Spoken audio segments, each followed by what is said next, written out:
Friend, সবাই কেমন আছো? আশা করি ভালো আছো। আমি প্রিয়া নিয়ে চলে এলাম তোমাদের সঙ্গে আরও একটা মিনি ব্লগ। তো আজকের আয়োজন ফ্রাইড রাইস, ঠিক আছে।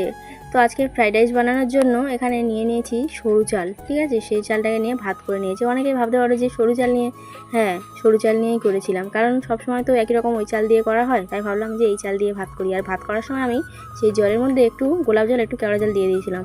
আর সত্যি বলতে এত সুন্দর সেন্ট, এত সুন্দর বাস, মানে পুরো একদম যেন বিরিয়ানি চালের মতো।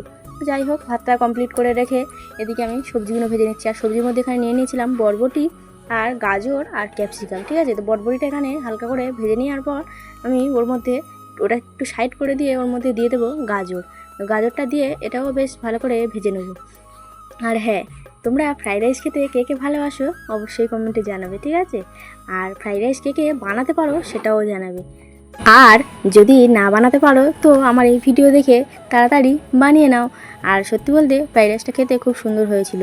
তো যাই হোক, এখানে আমার সবজিগুলো প্রায় অর্ধেক ভাজা হয়ে গেছে। এবার আমি এখানে দিয়ে দেবো ক্যাপসিকাম। আর ক্যাপসিকাম না আমি আগে খেতে একদম ভালোবাসতাম না, কেমন একটা গন্ধ লাগতো, যেন খেতেও ইচ্ছা হতো না। কোনো তরকারিতে দিলে সেই তরকারিটা আমি পাতে নিতাম না, কারণ সেই গন্ধটা আমি সহ্য করতে পারতাম না। কিন্তু এখন কি হয়েছে দেখো, এই ক্যাপসিকামটাই যেন আমার খুব প্রিয়। মানে এত সুন্দর খেতে লাগে, এত সুন্দর খেতে লাগে সে কী বলবো। বলে না সময়ে সব কিছু পরিবর্তন হয়। তো যাই হোক, আমার সব কিছু ভাজাও কমপ্লিট হয়ে গেছে। আর আমি এখানে কড়াইতে দিয়ে দিয়েছি সাদা তেল, আর এখানে দিয়ে দিচ্ছি অল্প একটু ঘি, ঠিক আছে। ঘিটা আর একটু থাকলে হয়তো আর একটু দিতাম, কিন্তু আর ছিল না। বাড়িতে যা যা ছিল সেই দিয়েই সব কিছু করেছি, আর এক্সট্রা করে কিছু কিনতে হয়নি। তো যাই হোক, এখানে তেলটা গরম করে ওখানে একটু ঘি দিয়ে দিয়েছি। দেওয়ার পর ওখানে দিয়ে দিয়েছি গোটা গরম মশলা, আর তার মধ্যে ছিল এলাচ, লবঙ্গ আর দারচিনি। আর তারপরে এখানে দিয়ে দিচ্ছি কাজু কিশমিশ। আর হ্যাঁ, কাজু কিশমিশটা দেওয়ার সময় কিন্তু গ্যাসের এটা আস্তে রাখতে হবে, কারণ জোরে দিলে কাজু কিশমিশটা পুড়ে গেলে তখন খেতেও বাজে লাগবে, টেস্টও একদম ফালতু হয়ে যাবে। সেই জন্য অল্প করে এটা গ্যাসটা অল্প দিয়ে এটাকে অল্প অল্প করে ভেজে নিতে হবে। নেওয়ার পর এখানে আমি দিয়ে দিচ্ছি ভাতটা, ঠিক আছে। আর ভাতটা আমার অনেকটা পরিমাণে, তাই আমি প্রথমে অল্প অল্প করে দিয়েই ভেজে নিচ্ছিলাম। আর হ্যাঁ, সবসময় যে ফ্রাইড রাইস করার জন্য ফ্রাইড রাইসের চাল কিনতে হবে তার জন্য একদম কোনো দরকার নেই। বাড়িতে যা কিছু আছে তাই দিয়েই একটু বুদ্ধি খাটিয়ে করলেই সত্যি বলতে ফ্রাইড রাইস খেতেও যেমন সুন্দর, টেস্টও অনেক সুন্দর হবে। তো এখানে আমি ভাতটা অল্প অল্প করে ভেজে নিয়েছি। নেওয়ার পর এখানে সব সবজিগুলো এখানে দিয়ে দিয়েছি, দিয়ে এটাকে বেশ ভালো করে ভেজে নিচ্ছি।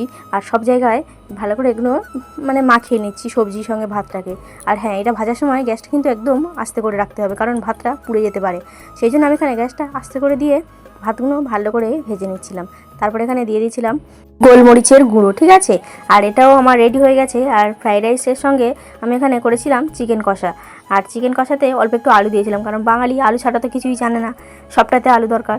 আর ঝাল ঝাল চিকেন কষা দিয়ে ফ্রাইড রাইস খেতেও যেমন দুর্দান্ত হয়েছিল, আর টেস্ট তো অসাধারণ।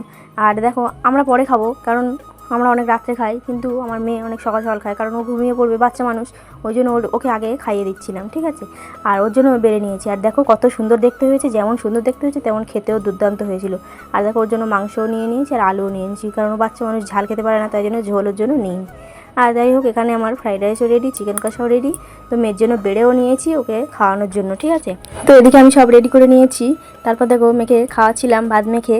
আর আমার মেয়ে কিন্তু ঝাল একদম খেতে পারে না। আর মাংস তরকারি একটু ঝাল ঝাল হয়েছিল, ঝাল লাগলেও কি ও কিন্তু খুব সুন্দরভাবে সেদিনকে সবটাই খেয়ে নিয়ে নিয়েছিল। আর আমার ভাগনা কিন্তু ওর মার হাতে ছাড়া খায় না, কিন্তু আজকে দেখো ও আমার হাতে দেখি না নিয়ে নিল। তো যাই হোক, খুব ভালোও লাগলো। তো ভিডিওটা অবধি ভালো লাগলে একটা লাইক কমেন্ট করে দিও। ভিডিওটা অবধি সবাইকে টাটা।